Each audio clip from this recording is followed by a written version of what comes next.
Welcome everyone to today's Capstone Defense. My name is Dr. Alex Sevigny. I'm a professor in the MCM program. I'll be chairing this defense. I'm joined by the other members of our defenders committee, her supervisor, Professor Killingworth, and Dr. Terry Flynn, my colleague at McMaster University. Very happy that today is Maggie Darling's defense.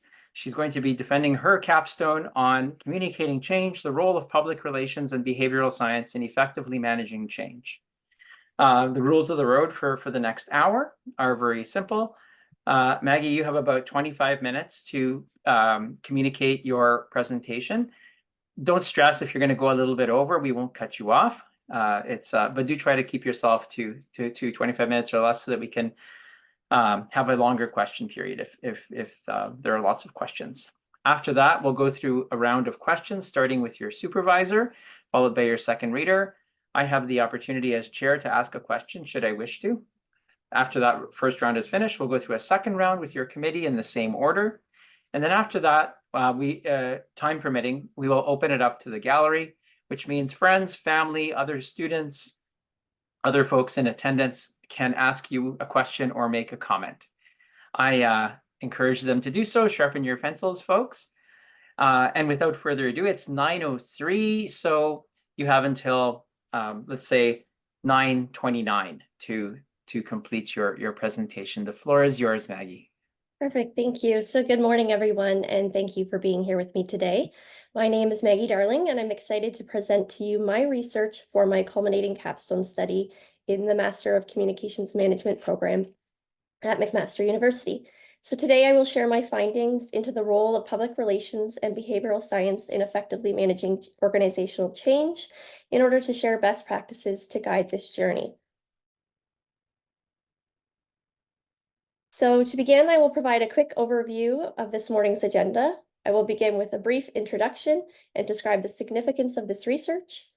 I will share a quick overview of the literature I reviewed as part of this study. I will introduce the research problem and outline the research questions and methodology that guided the process. I will then present the study findings and discuss key themes. I will address the limitations of my research and provide suggestions for future areas of study. I will follow with my conclusion and an overview of 5 key recommendations, and I will end with some brief acknowledgements before beginning the question period. So in today's hyper-changing world, shaped by complex situations occurring at unprecedented speeds, effective change management is a critical tool for sustainability and long-term success. The practice empowers organizations to navigate issues such as globalization, hybrid and remote working, the COVID-19 pandemic, as well as generational changes affecting the workforce. Change management enables organizations to react to these forces with renewed direction, structure, or capabilities to transform from a current state to a future state. In embracing change best practices, organizations can enhance outcomes, cultivate strong relationships, build resiliency, discover efficiencies, advance competitive position, and ensure future viability. There is nothing permanent except change. These words, spoken initially more than 2,500 years ago, still apply today. Change is unavoidable, yet many businesses are unprepared to navigate the complexities of change and struggle to balance process demands with the needs of those directly impacted.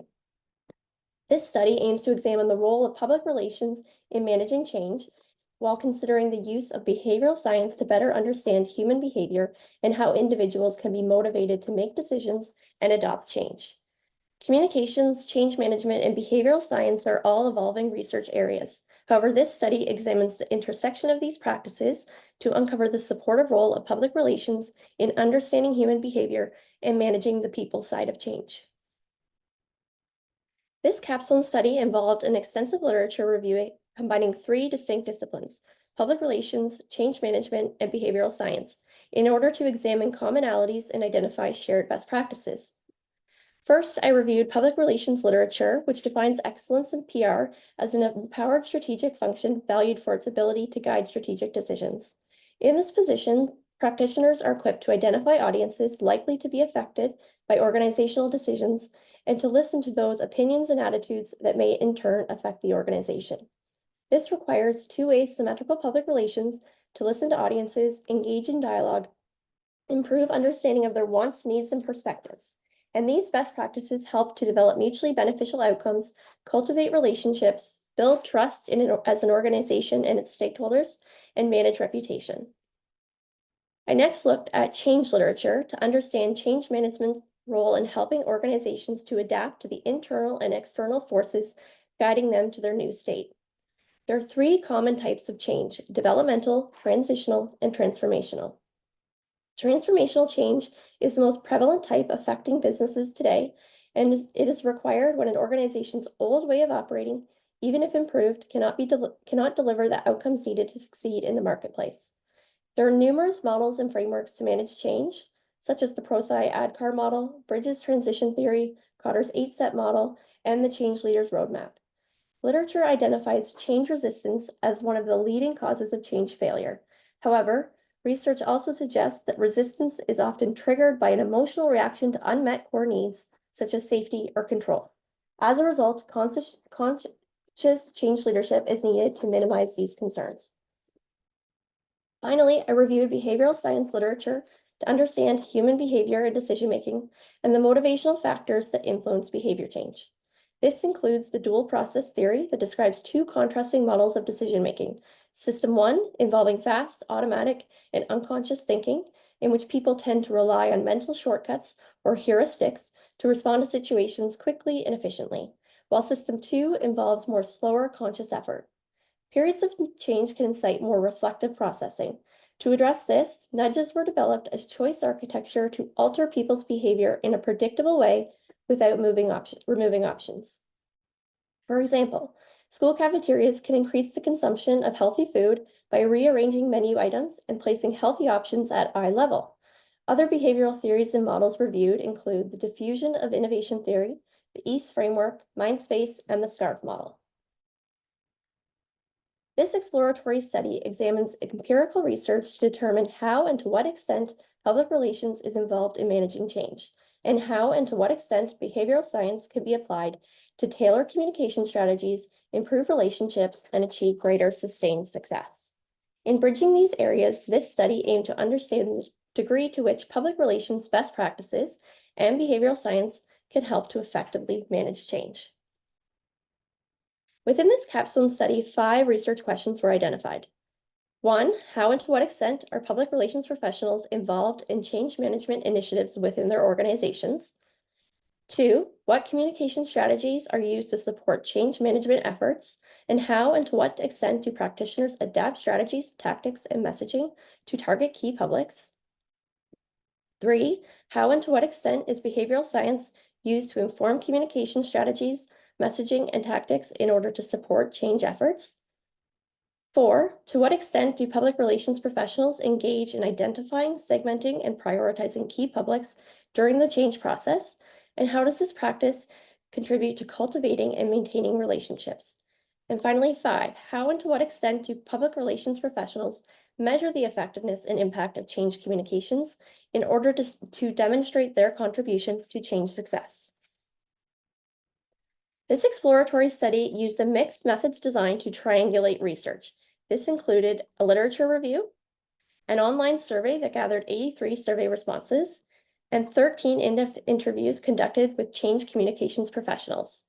These were gathered using purposive, convenience, and snowball sampling, and all data has been anonymized, with the exception of one example where the interview participant granted permission to mention the company. This survey was completed by 83 individuals representing 4 countries: Canada, Ireland, United Kingdom, and the US. And of the Canadian respondents, 73% reside here in Ontario. The top 5 sectors included education, non-for-profit, media and communications, government, and healthcare. And of the survey respondents, 73% indicated they had currently worked or had previously worked in public relations, with 33% sharing they have between 16 to 25 years of experience. Survey participants also represented diverse responsibilities, with 69% describing strategic communications as one of their primary responsibilities. In-depth interview participants included a sample of public relations and change professionals representing 5 sectors: energy, healthcare, agency, non-for-profit, and finance. This included 4 change management and communications consultants. And of the interview participants, 54% shared they had formal education in change management, with 83% of those having completed their ProSci certification. To begin this research, I wanted to understand participants' perspectives of change and the degree to which they believe change has affected their organizations. 60% described their companies as having experienced significant shifts over the past 5 years, with the COVID-19 pandemic being cited as the most significant driver of change. These drivers act as wake-up calls, creating a sense of urgency and validating the need for change. This question aimed to understand how and to what extent public relations professionals are involved in managing this process of change within their organizations. Literature describes public relations as a valuable strategic function, with a 360-degree perspective prepared to guide business leaders in decision-making processes. However, multiple interview participants have observed that organizations and leaders do not appreciate the value for the role at a strategic level. Survey respondents expressed similar perspectives, with only 19% of participants indicating public relations was responsible for leading change in their organizations, whereas 27% indicated that public relations helped to support change. These findings identify a gap in theoretical best practices and practical application. However, findings identify room for improvement, as 82% of survey respondents agree that public relations is very important during periods of change, and that supporting strategic decisions and supporting change sponsors are two important roles of practitioners. When navigating organizational change, creating awareness, desire, and acceptance is fundamental to achieving success.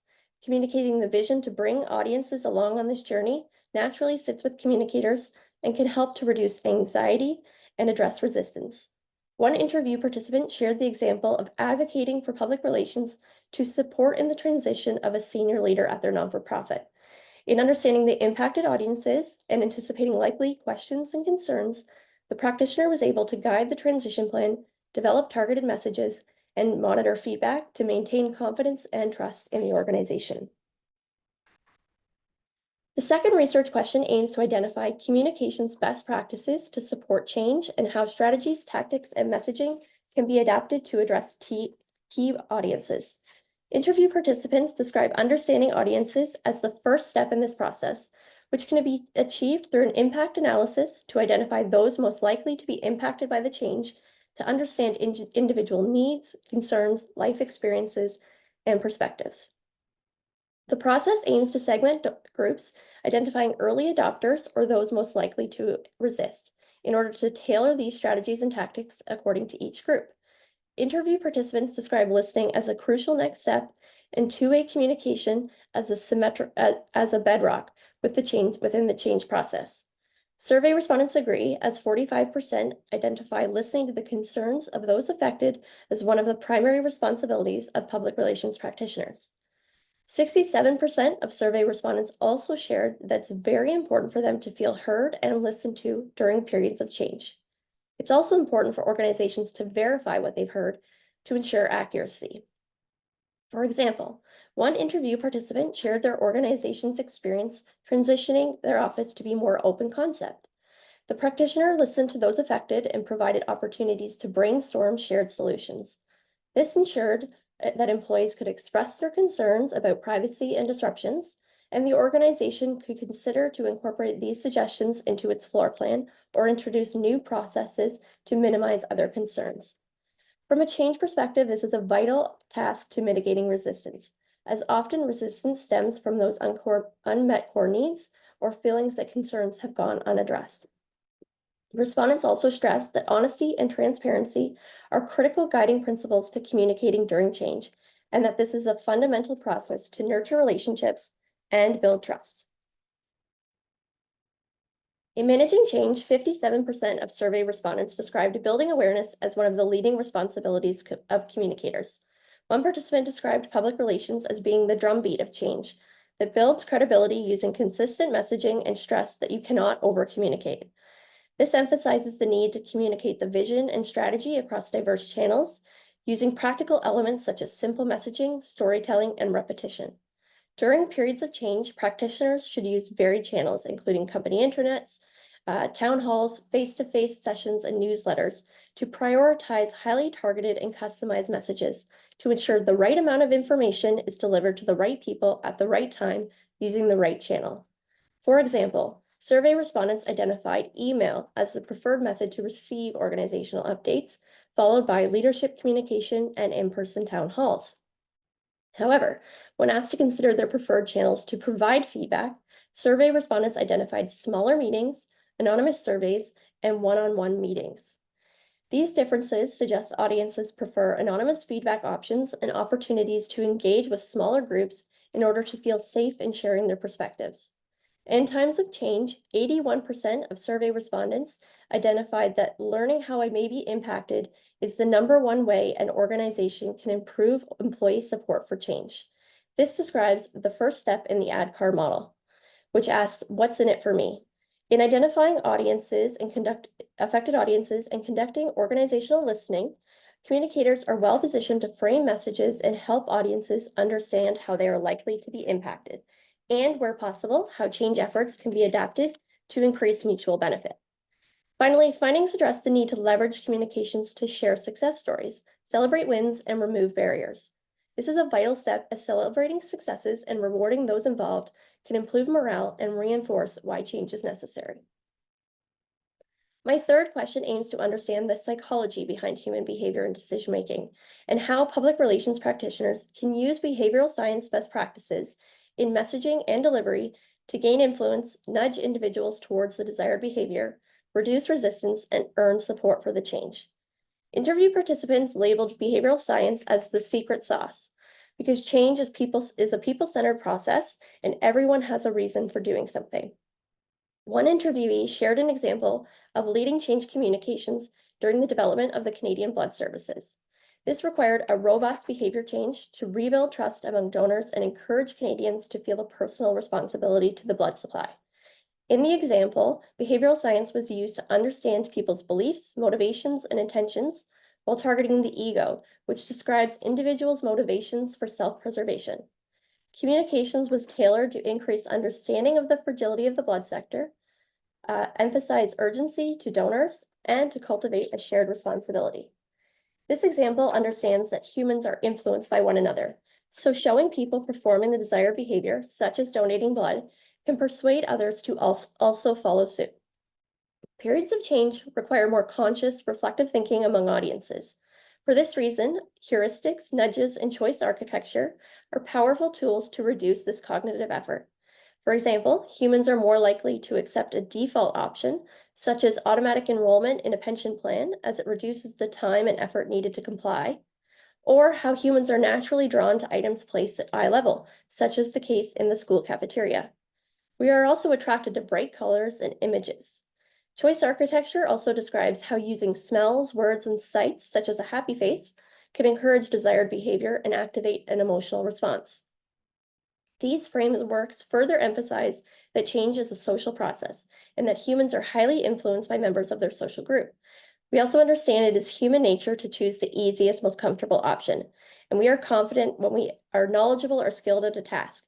So when we are required to learn something new, we experience discomfort, uncertainty, or loss. In understanding this, change leaders can create opportunities for individuals to co-design the process, use strategies and tactics to mitigate concerns, rely on social networks, and provide training to rebuild confidence and motivate individuals to sustain the change.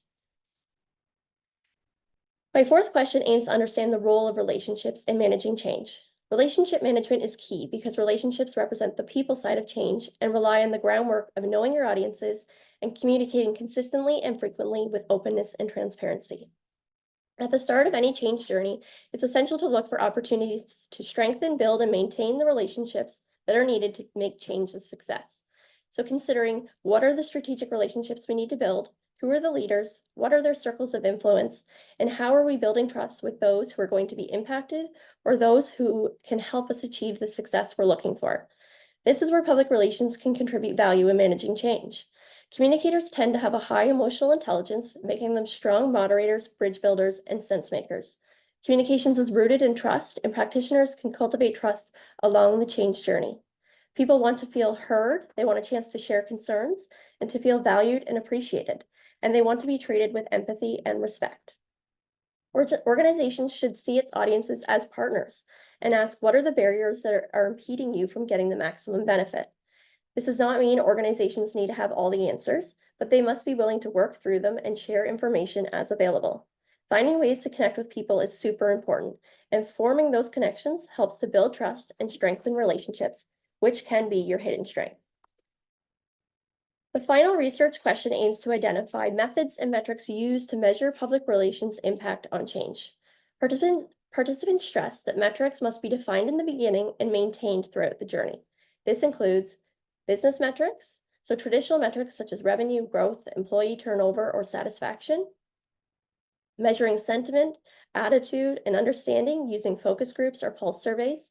And when implemented early, pulse surveys can be a valuable tool to establish a baseline, identify gaps, and measure changes over time.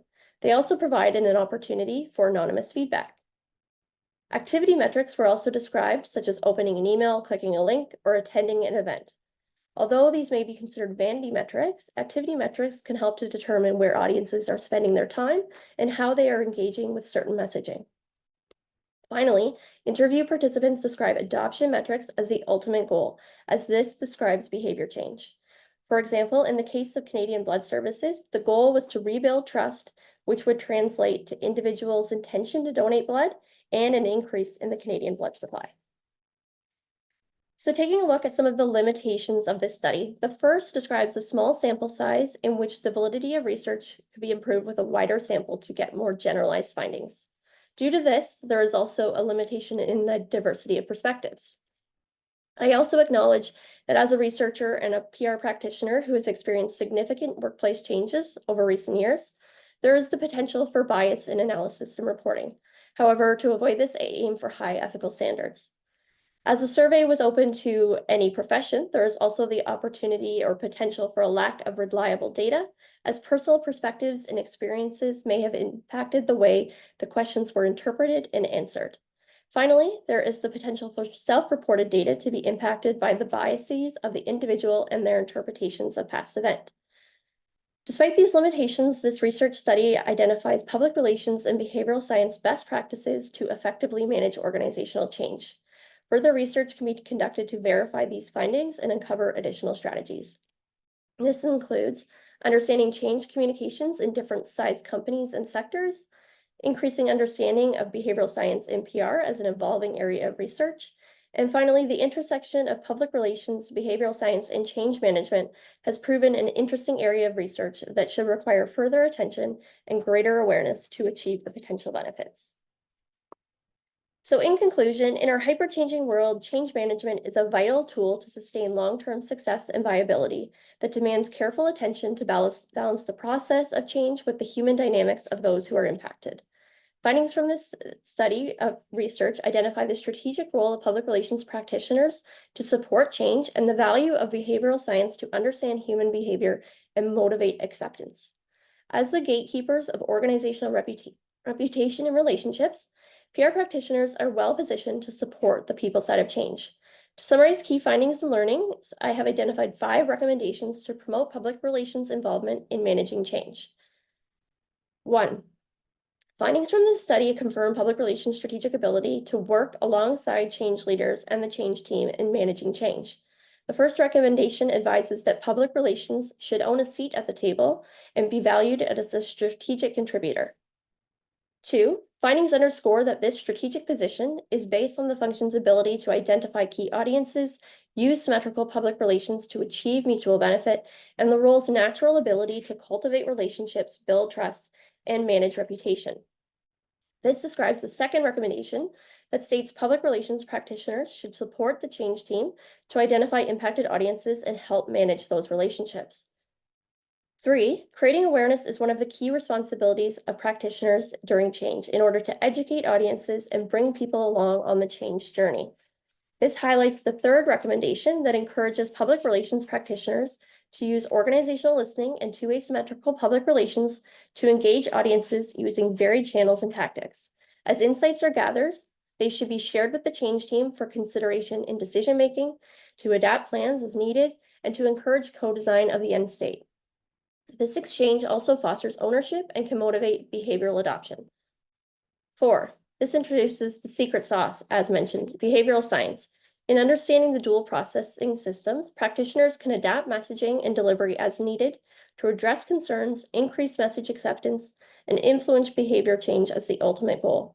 This leads to the fourth recommendation in that public relations practitioners should encourage the change team to embed behavioral science models and strategies to improve understanding of human behavior, address resistance, and advance adoption. And 5, findings emphasize public relations as a strategic advisor to guide leadership through the change journey, and that leaders understand that change acceptance is intrinsically connected to the human dynamics of change. This underpins the 5th and final recommendation in that public relations practitioners should be empowered to support leaders as strategic advisors who can help to promote more conscious change leadership. So to conclude, as I reflect on the past 2.5 years in the MCM program, I want to take a moment to thank the individuals who have offered unwavering support and encouragement.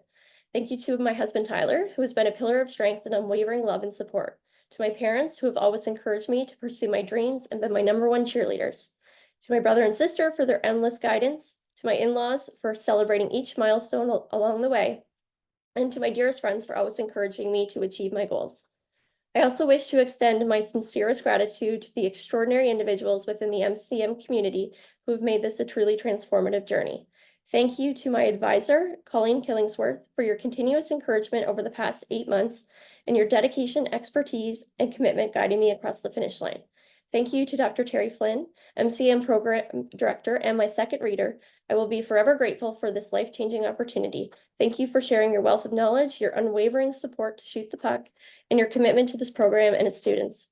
To Dr. Alex Sevigny, the chair today, and the esteemed MCM faculty, your expertise, kindness, and commitment have deepened this experience and profoundly influenced the trajectory of my career.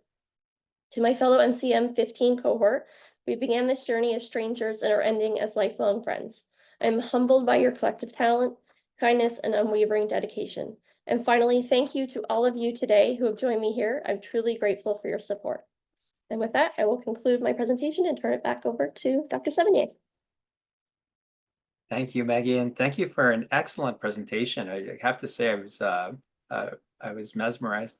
Now we go on to the question period. So the first round will be led by your supervisor, Professor Killingworth, and then Dr. Flynn will have a question after that. So over to you, Professor Killingworth. Great. Thanks, Alex.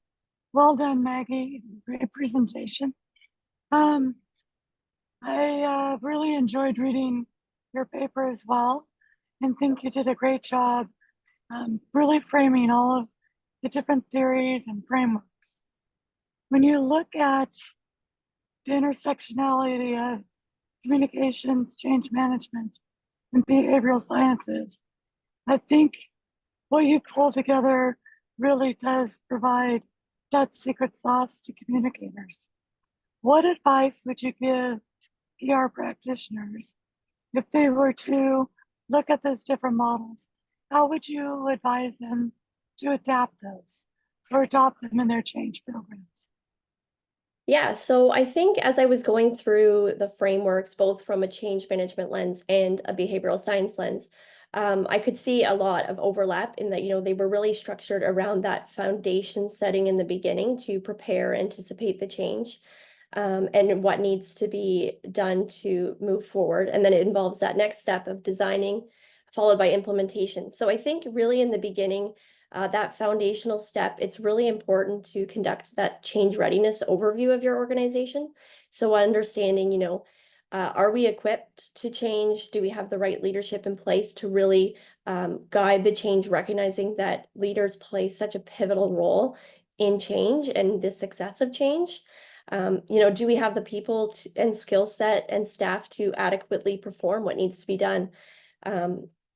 Coming to a communications perspective, do we have the communications channels in place to conduct the change, recognizing that it looks different according to each organization and each, audience group that they have? And if that is the case, is there other channels that we maybe need to introduce? And then maybe is that also a learning curve to understand that people need to be brought around to that? understanding the different engagement levels. So that's a big piece with the audience segmentation, understanding those who, could be really keen ambassadors for change in the beginning, but then also understanding those who might need some more support and how you can target your plans and tailor your strategies to address those people to make sure that they also feel heard and listened to, if they might be a little bit more harder to engage. And then I think also, as mentioned in the measurement piece, setting clear metrics. Quite a few of my interview participants stressed that that needs to be determined right in the beginning, and that you need to, stand by those metrics along the way. So setting those metrics, what are we looking to achieve? How does it translate to where we're looking to go as an organization? And then how do we help to embed that change? So really getting to that behavioral piece and rooting it in the behavior of an organization and in the culture of an organization. Thanks, Maggie. Congratulations, Maggie. This is an excellent paper. The fact that you quoted Danny Kahneman a couple times and his Thinking Fast and Slow, pretty special given the fact that he just died at 90 last month, a couple weeks ago as well. I'm going to ask an easy question first and then a more difficult one. Number one, did you use any of the behavioral sciences, i.e. nudges, to get more people to respond to your survey? That's a great question. Yeah, so I think I did, whereas in the beginning, I was not really at that full extensive literature review. I did do some initial behavioral science pieces, but really helping to understand, the motivation of why this was important, what this could translate to, and how I valued their support and valued their advice. I think that's one kind of way I tweaked it in. Now, having, conducted a much more extensive review of the literature, I think how I could change things and improve things for next time, definitely. Second question I want to ask is not really. Do all behavioral change books published, are they in yellow? Are all of them in yellow? Is that a good color that we need to know? Right? So yeah, it's like, yes. Oh, you can't see it, it's blurred, but So, yeah, no, I wonder if it's something to do with the color and that we, are attracted to striking colors. I'm gonna publish my book in yellow. That's it. So I want to go back to Kahneman for a second, because I think we assume, we make this assumption when we use the phrase behavioral change, that change is possible. So let me just read a quote from him. And this is in a, he was honored a couple years ago, and he published this article in a publication called The Edge. And he said, and the title is, "People Don't Change Their Minds, Regardless of Evidence." To a good first approximation, people simply don't change their minds about anything that matters.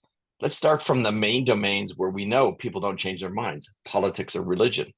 When you ask people, why do you believe what you believe, they answer by giving reasons for their beliefs. Subjectively, we experience the reasons are prior to the beliefs that can be deduced from them. But we know that the power of reasons is an illusion. The belief will not change when the reasons are defeated. The causality is reversed. People believe the reasons because they believe the conclusion. In politics and religion, the main driver is social. We believe what the people we love and trust believe. This is not a conscious decision to conform by hiding one's true beliefs. It's the truth. This is how we believe. Indeed, beliefs persevere even without any social pressure. So if Kahneman, who is, one of the gurus with Avi Tversky in this and has studied belief formations and how people decide, if he believed that people don't change their minds, how can any change management program work? Tough question. So I think really in this factor, when you're looking at change management, you're looking a lot more from an organizational perspective. So there is a sense of, I think, foundational support in that if an employee is working for an organization, they are somewhat aligned with that organization, aligned with the values and the overall objectives of that organization. So I think at the root, you might not have as much polarization as you see on issues such as religion or politics. But I think, and you know, one of the theories, the diffusion of innovation theory, you know, there still will be laggards that come behind that do not accept change until essentially the other options are removed. So, you know, if it's introducing a new software that, you know, they will fight to the very end with that old software before they agree, and it's, you know, decommissioned and have to move over to the new one. So I think that it's recognizing human nature and recognizing that people sometimes have that notion of being more accepting towards change in the beginning, whereas others much more resistant. But I think a big piece of organizational change is the opportunity to listen and engage and understand. You know, and quite a few of my participants in the interview said, you know, we recognize that what we're presenting today might, you know, be a challenge, but it's a challenge that we have to take, because if we want to continue to succeed and have long-term sustainability as an organization, then this is the moves that we have to make in order to do so. And I think, you know, it's not necessarily changing people's behavior and that they're moving from, you know, not accepting to 100% accepting, but I think it's helping to move them along on the continuum, that they at least understand why something needs to be done, and how their part in it can help to be a part of the bigger picture. Thanks. So should I actually start changing from Windows XP? Can I still use it? Anyways, Alex, over to you. Yeah, this is a really interesting research, actually, and it's one that's really that I'm very interested in myself. One question that I have, and it's an interesting, it's one that's always on my mind, is how do we think behavioral nudges or behavioral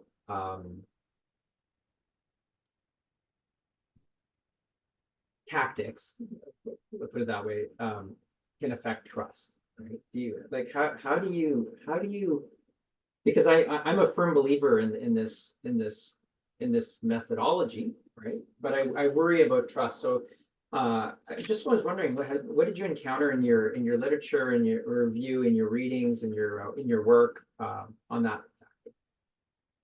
Yeah, I'm just going to pull up my paper so I can reference it, because there is, in the beginning, when nudges are introduced, there are a few key ethical pieces to make sure that nudges are being done in a way that is transparent, and open and honest with those that are being, you know, exposed to these nudges.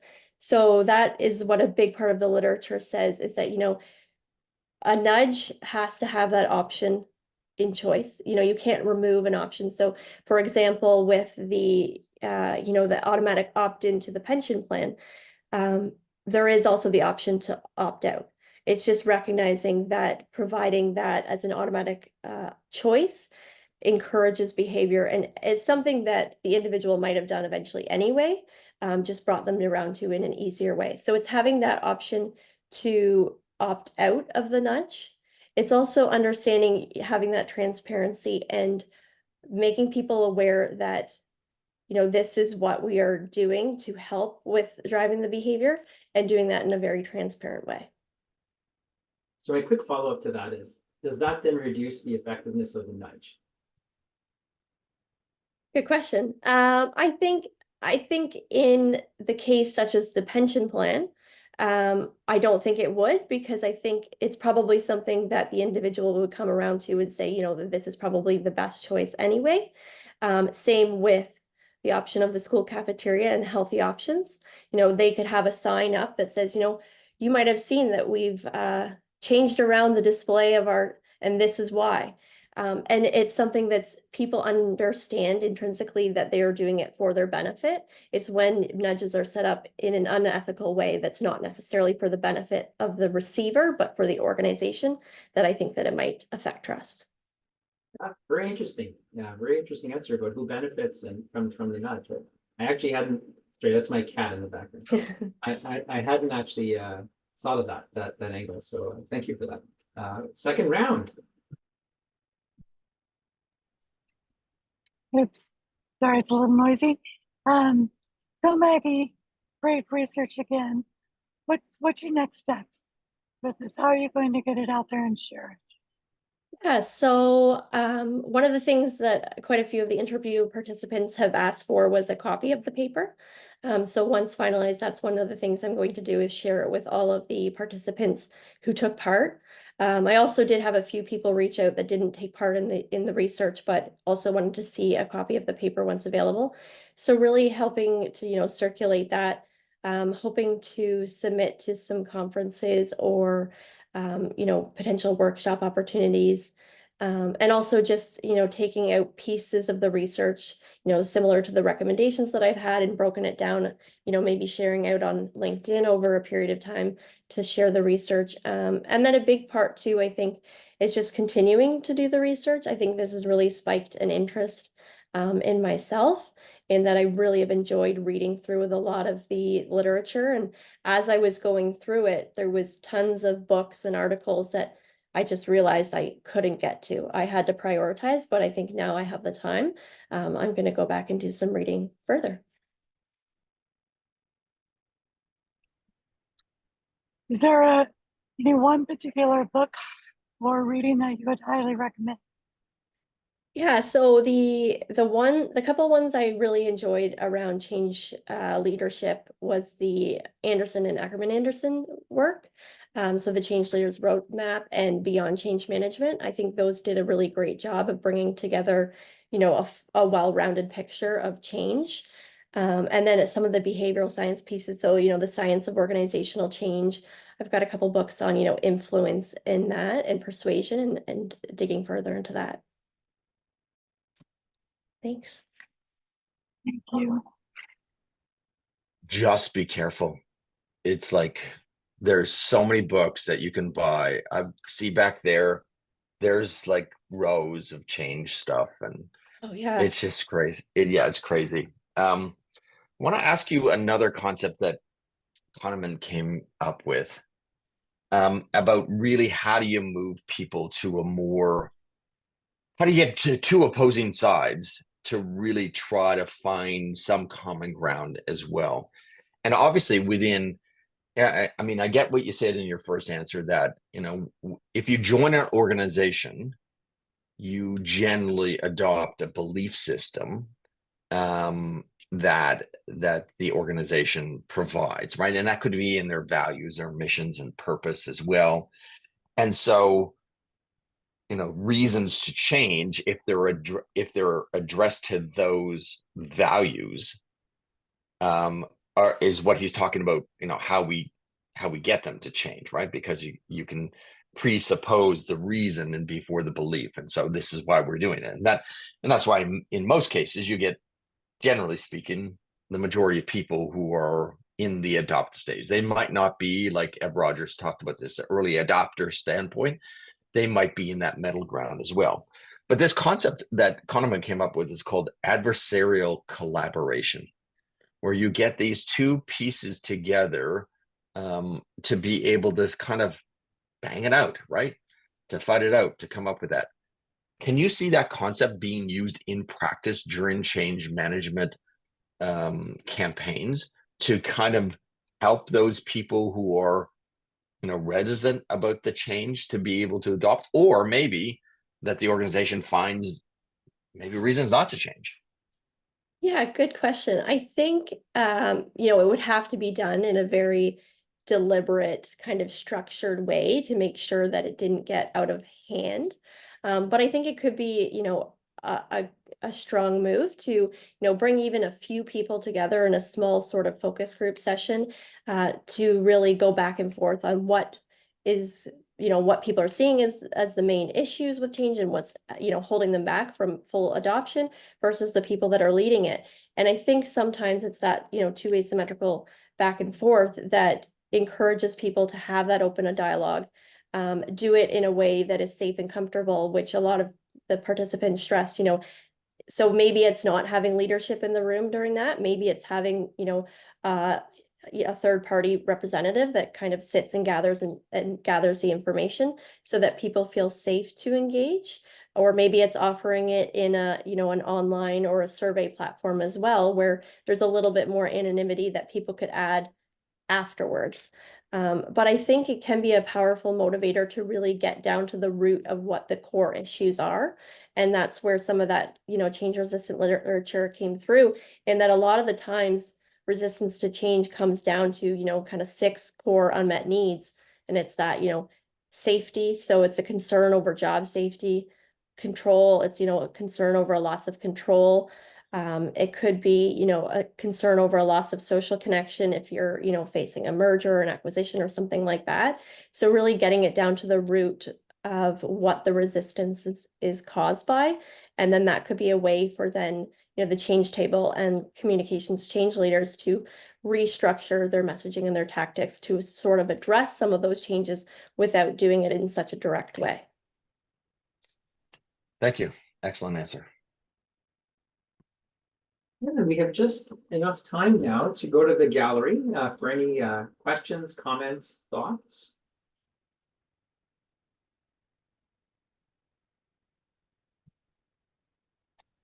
I tell you, this pact, they're not breaking the pact.